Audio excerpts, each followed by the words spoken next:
Welcome back to Well, That's Interesting, the getting up too quick from the couch and you hurt yourself edition because you're at that age edition. Yep, it's a real thing. It's a real thing, you guys. I'm in so much pain. Oh, poor thing. It happens to me getting out of bed, happens to me getting out of a room, happens to me getting out of everything, anything. If I don't use the right pillow when I sleep, if it just... Honestly, sometimes I'll just be standing somewhere and all of a sudden an entire limb will just quit. Yeah, it'll just hurt. Yeah. Half of my body will be having like a Charlie horse. I'll be like, I don't know what I did to deserve this. I really don't. So we're at that age, and we're at episode 033. Hell yeah. Episode 033, top 3 bizarre deaths, and that's subject to change. I love it. Yeah. And I wanted to put a disclaimer on this episode because humans find all sorts of fucking weird ways to die. Yeah. We really do. What we've got today is truly bizarre. It's borderline tragic. Oh no. And I don't know what tomorrow brings, but right now these are our top 3s, I think. I love it. I can't wait. We basically talk about interesting ways to die every week. So I'm curious. I'm curious, like, what is the top? The top of the top. Yeah, and we should also introduce ourselves. I'm Jill Chacha. And I'm Marissa Riley. The amazing Marissa Riley. Thank you. I am amazing. I got out of bed, and it only hurt a little bit today, so... So, shall we begin our top 3? We shall. So, let's begin by heading down south to Louisiana just a short time ago to 2011. Ooh. We're at 2 different homes, but each place and the people living there experienced the same batshit crazy coincidence revolving around their neti pot. Okay, here's the thing. Yeah. People who love the neti pot love it. Yes. But those are people who love the neti pot. Then there are people like me who are so fucking scared of it. Yeah. It's so creepy. It's a teapot you put in your nose. Yep.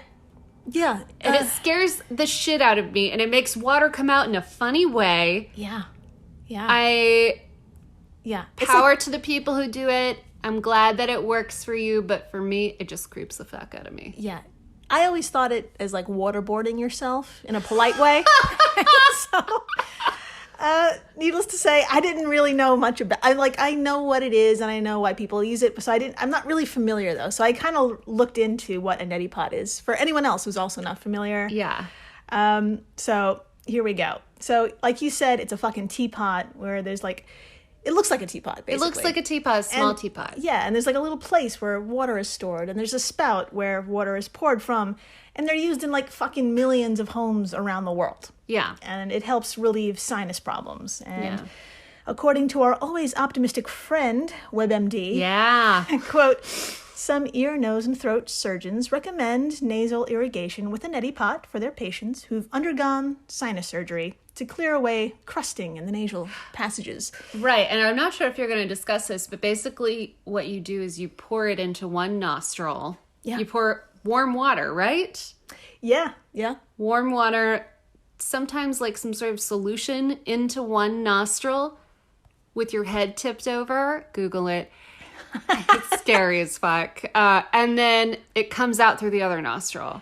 Right? That's exactly right. Yeah. I'm horrified of it. Yeah. And it's really important to know the specifics of whatever neti pot that you got, and we're going to explain why. Oh, no. Neti pot recall. Continuing with WebMD, many people with sinus symptoms from allergies to environmental irritants also regularly use the neti pot or other nasal irrigation devices, claiming that these devices alleviate congestion and facial pain and pressure. Research backs up these claims, finding that nasal irrigation can be an effective way to relieve sinus symptoms when used along with standard sinus treatments. End quote. Okay. Yeah, so you're still not sold, and that's okay. Get to the scary part. So how exactly it works, we'll definitely get into. You definitely know how it works. So, yeah. Okay. So first you get yourself 3 teaspoons of iodide-free, preservative-free salt. Okay. Very important. All right. You got to use salt. And then there's 1 teaspoon of baking soda, and you mix all this shit together and you store it in a clean container when you're ready to flush out your nose. Okay? Okay. And then when it's time, you take 1 teaspoon of that mixture and then you add it to like 8 ounces of distilled, sterile, or previously boiled and cooled water and put a fucking massive pin in this part of distilled, sterile water. Okay, I've memorized it. Distilled, sterile, or previously boiled and cooled water. Yeah. Pinned. Pinned. So once the neti pot is filled, like you said, you tilt your head back. There's like a 45-degree angle situation. Right. And you place the snout into one nostril, and then you gently pour the solution into that nostril. And Disgusting. so, Dr. Marissa, would you please continue reading from this riveting information from WebMD? I will. My favorite website, happiest place on the internet. All right, quote, the fluid will flow through your nasal cavity and out the other nostril. It may also run into your throat. If this occurs, just spit it out. Gross. Blow your nose to get rid of any remaining liquid. Then refill the neti pot and repeat the process on the other side. End quote. There you go. Gross. Yes. And I have nothing wrong with like body liquids and nasal stuff. There's just something creepy about. I don't know how to explain it. I just don't trust it. Yeah, it's understandable. It's understandable. It's a very sensitive area of your face. Yeah. You're putting shit in your face and down your throat. And then it's coming out of your face again. Yeah, and it's just... It's like you don't want water up your nose. It's like one thing you don't want. It's like you naturally fight it. Yeah. I think that's what I feel. I've never used the neti pot, so that's how I feel like if someone tried to do that, I'd just be punching. I'd be punching. You get the weird nose feeling like when you've inhaled it in water. I don't know. But also I wanted to quickly give credit to the people who really do love it and need it. Oh, yeah. I hear you and I understand. Absolutely. And I'm just being childish because I don't want to put something down my nose. Yeah, I'm with you with the childish thoughts. So here's another piece of info that needs another massive pin in it, if you would be so kind to read. I would love to. All right, quote, it's important to rinse the irrigation device after each use and leave open to air dry, end quote. This is the other thing that stresses me out about the neti pot is there are so many important details, or else I have a feeling something bad would happen. Because it is in the top 3 bizarre deaths episode. I sense something bad is about to happen if we don't follow these instructions that we've so neatly pinned. There you go. So, with that in mind, let's head on back to those homes in Louisiana. Yeah. One belonging to a 28-year-old man and the other to a 51-year-old woman. Okay. Now, what they had in common, and I'm just going to say it, was the brain-eating amoeba known as... Oh, shit. Sorry. A pop-up just took out my entire notes. screen when she has to say this very long word. And it was right at the height, too. It was right there. We're leaving it in. We're not taking that out. We're not cutting it. We're not going to let a stupid pop-up, fuck you, Apple, get us down. Why don't you tell us again? Okay. Well, in Louisiana, we're back at the homes of one belonging to a 28-year-old man, another a 51-year-old woman, and the one thing that these two random people who probably never met, what they had in common was a brain-eating amoeba known as Naegleria fowleri. Holy shit. Yes. Zombie amoeba. No, not quite zombie, but did eat their brain. Okay. So they had been using straight up tap water in their neti pot. And unfortunately, quote, tests on their home plumbing came back positive for the amoeba. The bacteria was found in the tankless water heater in the man's home and in the bathroom sink and faucet of the woman's home. Thankfully, quote, the city's water distribution systems test came back negative, from CBSNews.com. Okay, so let me get this straight. Okay, Yeah. This amoeba, I'll say it later when I need to. Yeah. It was in their tap water. It was in their tap water. And I'm guessing somehow ended up in their face. Because they were... they were putting the tap water Yep. in the neti pot. Yep. And the neti pot in their nose. There you go. Exactly. Very stressful. The neti pot was the vehicle, and their nose was the highway this single-celled organism was riding straight to the brain. I like your wording better. Mine was just like, they put it in their nose. So CBS News and other reports that I read, it wasn't clear if they were using a saline solution, which is also very important. That salt, that'll come back to haunt you if you don't use it. So I don't know. I just know that they were using tap water, and like their home was, it had this amoeba living in it. Yeah. So, okay. So you probably also have a lot of questions about Naegleria. So would you please be so kind to read where these guys come from? And I'm pulling this up right now for you. Give it a shot. I would love to. All right, quote, Naegleria fowleri infects people when water containing the amoeba enters the body through the nose. This typically occurs when people go swimming or diving in warm freshwater places like lakes and rivers. In very rare instances, infections may also occur when contaminated water from other sources, such as inadequately chlorinated swimming pool water or contaminated tap water enters the nose, ...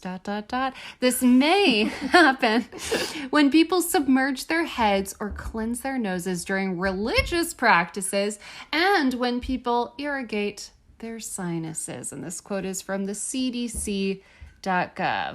There you go. CDC.gov. So here's some good news. They're chilling in all warm bodies of water except salt water. Okay. All right. That's a lot of water. Yes. It's a lot of water that this brain-eating zombie amoeba, just brain-eating amoeba is in. It's a lot of possible spots. And if you're paranoid about drinking them, this amoeba stands no chance against our stomach acid. And odds are you've probably swallowed a few in your lifetime. I was going to say, I put a lot of water in my mouth. Does that make a difference? And even though that CDC quote sounds fucking terrifying, this will also kind of help a little bit too. Dan Raskin, a biologist and expert on the Animal Planet series Monsters Inside Me. Love that name. told Mental Floss, quote, normally, it's totally harmless, doing its own thing in the mud, eating whatever it finds there and going about its business, not bugging anybody. That changes when water harboring N. fowleri is violently shoved up someone's nose. Oh. End quote. Okay. Yeah, so you really got to go out of your way to get this amoeba up there. Okay. Yeah, it's a lazy amoeba, which I respect. So. I respect a lazy amoeba. You know what? You can put me in a lot of situations and I will be lazy, but if you were to put me in a water slide that goes into someone's nose, I would get real stabby. Yeah, so it's understandable. Yeah, Yeah. totally get it. Generally, infections are super rare, according to the CDC. From 1962 to 2019, there have only been 148 known infected individuals in the United States. Now, that's good news. The bad news is only 4 survived. Oh, my God!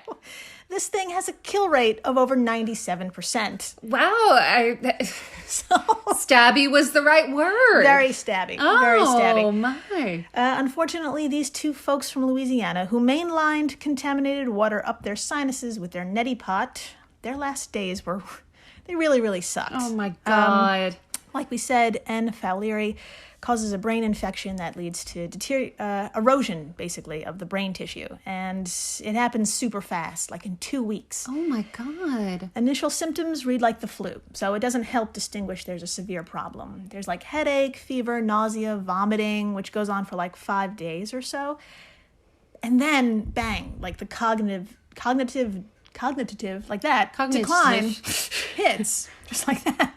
Keep an eye on me. There's confusion, lack of attention to people and its surroundings, loss of balance, seizures, and hallucinations. Oh my God, as if we didn't have enough to worry about with COVID. Oh, yeah. Now you have to worry about the brain-eating amoebas. Yeah, but it's a chill amoeba. COVID ain't Until chill. it's eating your brain and giving you loss of balance. I like how you picked the least worrying. I know. I was going to say, I have loss of balance for 80% of the day every day. I tripped like 6 times today. But like more loss of balance. More loss of balance. On top of the already loss of balance that I have. So, I would just be on the floor. Yeah, I'm not worried when I see you on the floor. I'm like, she's fine. What's worse than the floor? The floor for longer? I don't know. Continue. So hallucinations and seizures, that's definitely serious and not the flu, but by now it's pretty much too late. Oh my God. Seizures and hallucinations can mean that the brain has swelled and deteriorated to a point where it can't control organs anymore. Oh, so man. I think you know where this is going. Yeah. So allergy season is upon us in the States. And if you're thinking about a neti pot, please do so responsibly. Use sterilized water, add that fucking salt, and clean that goddamn pot.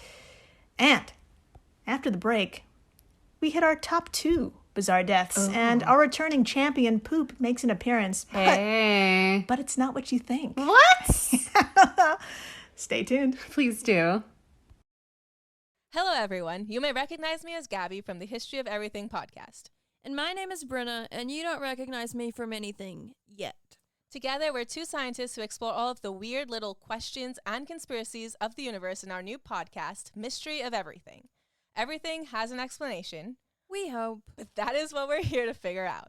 We will dive into the science behind many popular conspiracy theories, such as vaccines causing autism, flat earth theory, and was the moon landing fake? And if so, why the heck would anyone even do that?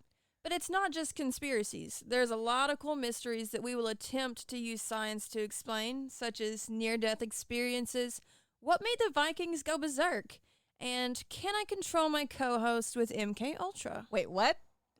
Anyway, make sure to check out the Mystery of Everything podcast everywhere where you find your podcasts. Hello everyone, Stakuyi here. And I'm Gabby. And we are the hosts of History of Everything, a podcast which you can probably guess by the name is, well, I mean, it's about everything. Do you want to know why people thought potatoes were evil and would give you syphilis? Are you curious about all the stories of the terrible and stupid ways that people have kicked the bucket over the years? Do you want to hear tales about all of the different badasses of history and the lives that they had brought to life? Well, if so, then look no further. History of Everything is just the right podcast for you. It's available on Spotify, Pandora, and anywhere else that you get your podcast from. Join us for some fun and just see how weird and wacky history can be. This is Stephanie. And Tux. From the podcast Beyond Reproach, a show about political scandals from American history, but it's fun, we swear. The idea behind our show is that politicians and government officials are meant to be public servants, and their behavior should be beyond reproach, but if history has taught us anything, it's that a lot of politicians are total scumbags. So we decided to do a show where we drink period-appropriate historic cocktails while exploring some of the government scandals and shitty politicians of America's past. We are not historians, we're just a couple of drunks who never shut up and love history. We hope you'll join us on Beyond Reproach for some big facts, good laughs, a little bit of swearing, a lot of drinking, and a real good time. America's history is juicy, we just add gin. Hey everyone, Jill Chacha here from Well, That's Interesting, and I am absolutely thrilled to tell you about Spotify for podcasters. I use it, I love it, and it all started by downloading the free Spotify for Podcasters app, which has all the tools you need in one place to record and edit your masterpiece of a podcast. Spotify for Podcasters also distributes your show to all major platforms. So when you hit publish, your episodes will stream not only on Spotify, but I'm talking about the Apples, the Googles, Stitcher, Good Pods, the other ones. You get the idea. And you can monetize your podcast with no minimum listenership required. You could also set up monthly subscriptions and record ads just like this one. So what are you waiting for? Download Spotify for Podcasters today and start changing the world. Oh, and please, stay interesting. And we're back. We are so back. We're so back, and we hope your bathroom break was uneventful and smooth. Because coming in at number 2 is number 2. Oh my God. And my friends, you guessed it, we're talking defecation syncope resulting in fatal cardiac arrest. Before we move any farther forward, we have to address the number 2 joke. Okay, that's fine. As a comedian, I should really hate it, but I'm not gonna lie, I really like it. I think you win comedy. That's the highest honor coming from you. So, Well done. Defecation syncope. In other words, a loss of consciousness or fainting while on the toilet. I've heard of this. Yeah, it's a thing. Oh, it's so embarrassing. Oh, no. Yeah. So, well, I think the most famous person to have possibly died from this is Elvis. Yes. Because that was a rumor, blah, blah, blah, other than drugs, whatever. I've heard it was either fainting on the toilet or heroin. Wow. No, these are things that my dad told me when I was a child, and I believed anything he said, and he told me both of those things. There's a little bit of truth. There's a little bit of truth to all of them. Oh, Elvis. So Men's Health magazine covered this phenomenon, and would you please be so kind to read what can only be described as journalism? I would love to. I'm so pumped. All right, quote. When we get ready to drop one, we instinctively employ a breathing technique known as the Valsalva maneuver, explains Satish Rao, MD, PhD, the director of the Digestive Health Center at Augusta University. You essentially bear down to poop. You take in a deep breath and hold it before trying to exhale against your closed off airway. This expands your lungs and pushes down your diaphragm. Your diaphragm, in turn, pushes down on your abdomen organs, which puts pressure on your pelvis. As a result, the muscles in your anus gently open up, allowing the stool to come out, end quote. And this is from the article, Can You Die Pooping? That's right. Wow. Right. You made me say all of that. And I said it all clearly and kindly. You did. And you made it sound like doing remote yoga. So I think everybody could like really visualize doing those techniques. So good job. If you're having trouble in that department, you can just listen to this podcast and think about every single part of there you go. Working to accomplish this goal. Thank you, Dr. Riley. You're welcome. I think it's safe to say we have all occasionally pushed and held our breath. And when we've done so, we've caused less blood to travel to our heart and brain. Just a bit, causing a drop in blood pressure. So I think I felt it before. There's definitely been times where you're like red in the face. You're like, and did I go too far? No. TMI. Is that relatable, or do we just feel uncomfortable? No, I didn't speak because I'm laughing. So, I'm doing that silent laughter that just hits. Okay, so where was I? Now, for someone who has a blocked artery, heart disease, or a pre-existing cardiac condition, the Valsalva maneuver can be trouble, like deadly trouble. Oh, no. I know. Let's head to Florida. Oh, no. Back in 2015, several doctors from the University of Miami Hospital published a paper focusing on two already hospitalized patients who went into cardiac arrest after having a difficult poop. Oh, poor things. I know. The first patient was a 59-year-old woman who had all the things: COPD, congestive heart failure, hypertension, among many other issues. Swelling in her right arm led to a series of tests and surgeries that required her to remain in the ICU for several days. Oh my God. I know. She was started on a liquid diet, but advanced to a soft diet on day 3, which finally led to a small poop around day 6. Oh my God. Now, it should be... Yeah. That's terrible. Yeah. It should be noted she wasn't provided a stool softener during this time. So it wasn't until day 9, quote, in the presence of a nursing staff, the patient had a large bowel movement, immediately became anxious and irritable, and then unresponsive, unquote. I am so embarrassed and pained for this person. Yeah. This is so vulnerable. We were laughing about it 5 minutes ago, but I'm almost in tears. I'm like, This poor human being having to do this in front of people. Yep. Oh my God.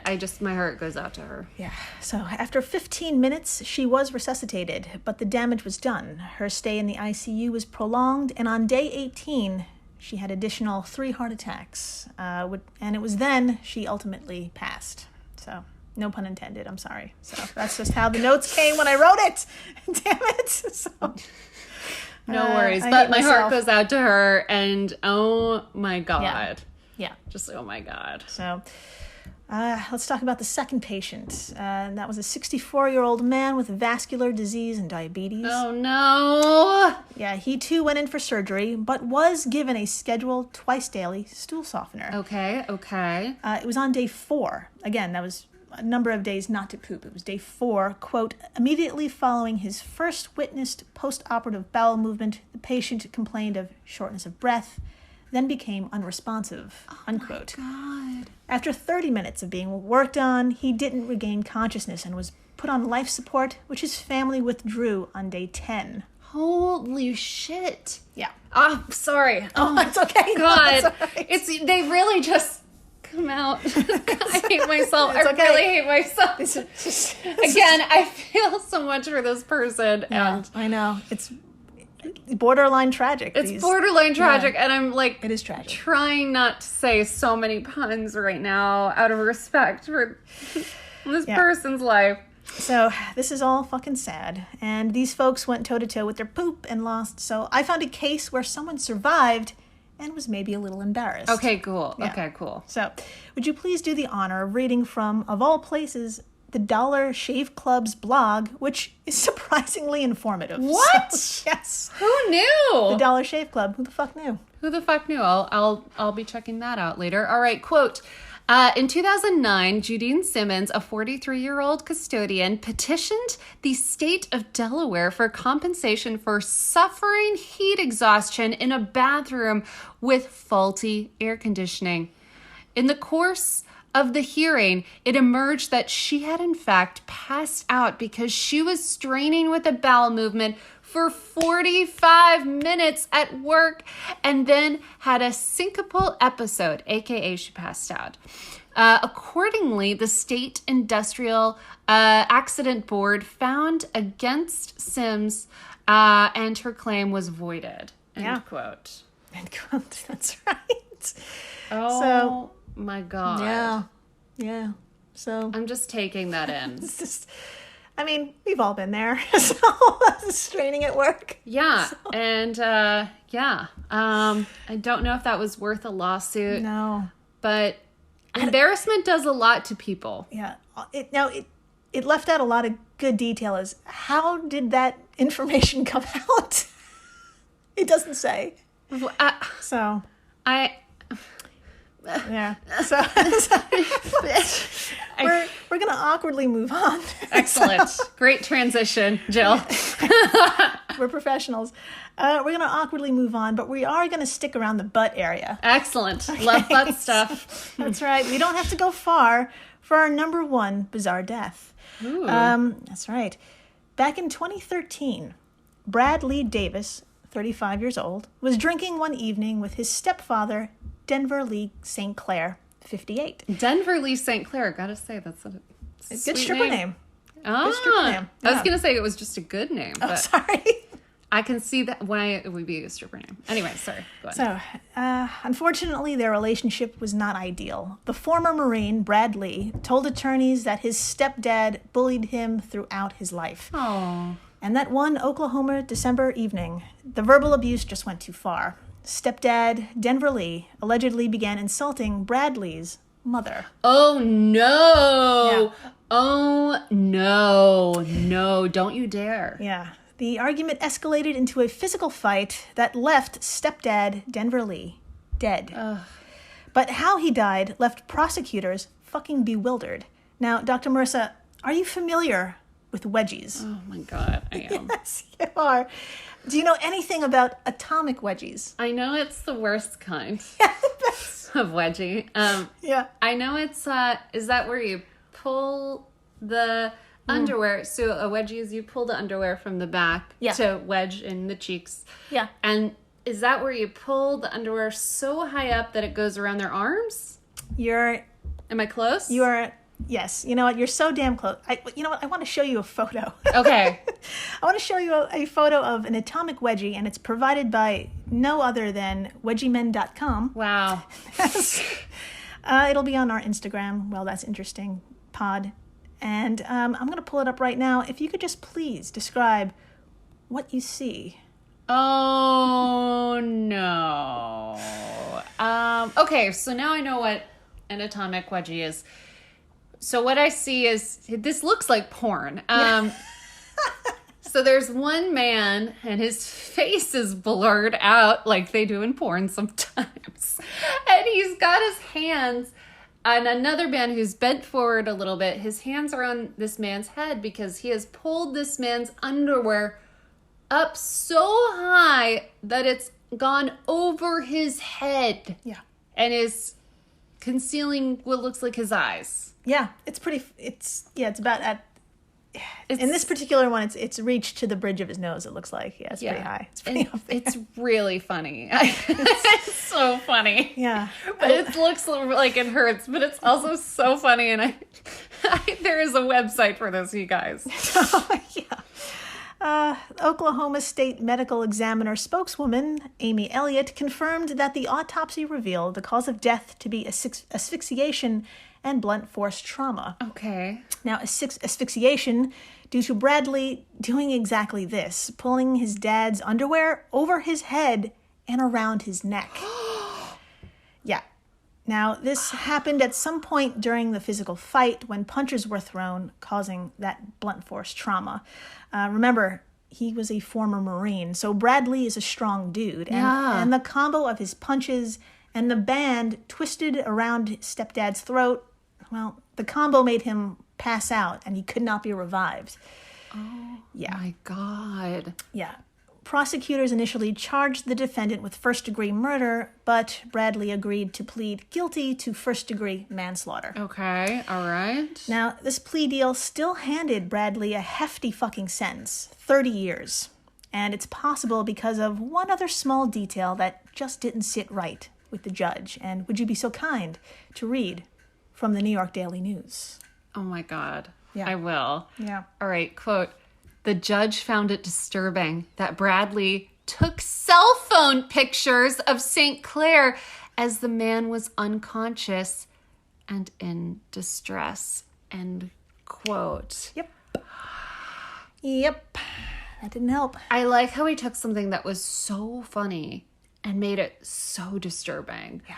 Oh my God, you took pictures Yeah. of a dying person's atomic wedgie? Who are you? So Who are you? the dude, I remember him. I was reading this whole article, and he said that he didn't intend for his dad to die, but I see. Yeah. Then I would have taken pictures too. But if the person wasn't dying, for sure. If the person was okay and I thought they were okay, of course I would take I pictures. mean, look at the photo we just saw with Wedgieman. it was hilarious. It So, gave me a lot of joy. so my friends, that wraps up our top 3 bizarre deaths. So, and that will certainly change in the future because humanity never disappoints. Yep. But there you go. That's the end of episode 033. Love it. Great episode. So, So I just critique our own podcast? You betcha. thank you to everyone for listening, rating, subscribing, telling their friends, Yeah. and for staying interesting. Please do.